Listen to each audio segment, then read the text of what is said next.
बच्चों पार्ट 2 मैंने आपको पढ़ा दिया। पहले मैंने आपको उसका सारांश पढ़ाया, फिर मैंने आपको आपकी पाठ्य पुस्तिका से कहानी को पढ़ाया। अब मैं आपको अभ्यासकार करा रही हूँ। अभ्यासकार में मैंने आपको कठिन शब्द करा दिया है, शब्दार्थ करा दिया है।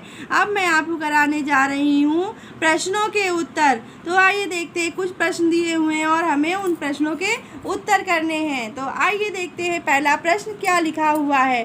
पहला प्रश्न लिखा हुआ है, रूपा किस प्रकार की लड़की थी। रूपा किस प्रकार की लड़की थी। रूपा एक सुंदर लड़की थी।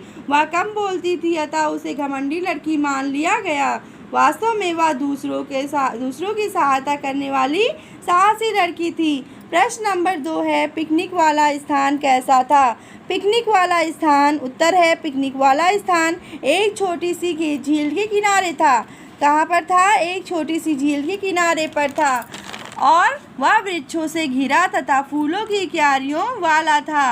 वह पहाड़ी प्रांत था। कैसा प्रांत था। पहाड़ी प्रांत था। वो पहाड़ी इलाका था ना, और वो झील वाली जगह थी, झील के किनारे पर था। तो बच्चों प्रश्न नंबर 3 देखते हैं क्या लिखा हुआ है। शांति के साथ क्या घटना घट गई। उत्तर है शांति एक झील में गिर पड़ी। वह झील की दलदल में धंसती चली जा रही थी। शांति एक झील में गिर पड़ी, वह झील की दलदल में धंसती चली जा रही थी। प्रश्न नंबर 4 देखते हैं क्या लिखा हुआ है। बच्चों प्रश्न नंबर 4 थोड़ा बड़ा है, क्योंकि पाठ के आधार पर आपको उत्तर लिखना है, तो ये थोड़ा सा बड़ा हो गया है। आप इसको लिखें और याद करने की कोशिश करें। शांति को बचाने के लिए रूपा ने क्या किया। शांति को बचाने के लिए रूपा ने क्या किया था। अपने थैले में से चाकू निकाल कर लता काटी थी और लता को शांति की ओर फेंक दिया था। एक और खुद घसीट रही थी और वो एक बेल को एक ओर से शांति ने पकड़ा और दूसरी ओर से रूपा उसे खींचने लगी। इस प्रकार रूपा ने उसे अपनी ओर खींच लिया था।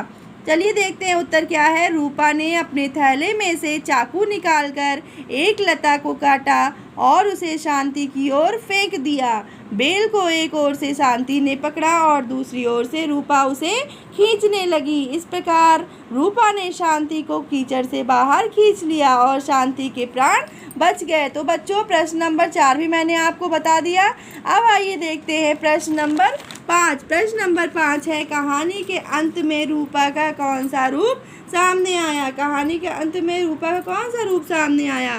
कहानी के अंत में रूपा का साहसी और परोपकारी रूप सामने आया। कहानी के अंत में रूपा का साहसी और परोपकारी रूप सामने आया। प्रश्न नंबर 6 क्या है, यह कहानी हमें कैसा बनने की सीख देती है। उत्तर है हमें परोपकारी और साहसी बनने की सीख दी है। क्या दी है इस कहानी ने हमें सीख। हमें परोपकारी और साहसी बनने की सीख दी है। तो बच्चों मैंने आपको प्रश्नों के उत्तर करा दिए हैं। मैं अपनी अगली वीडियो में आपको सही उत्तर पर ठीक का चिन्ह लगाओ कराऊंगी। बच्चों आप इस प्रश्नों का उत्तर अपनी कॉपी में लिखें, रफ कॉपी में, और इसे याद करने की कोशिश करें। मैं अपनी अगली वीडियो में आपको अगला प्रश्न कराऊंगी। बच्चों अपना खूब ख्याल रखिए। धन्यवाद।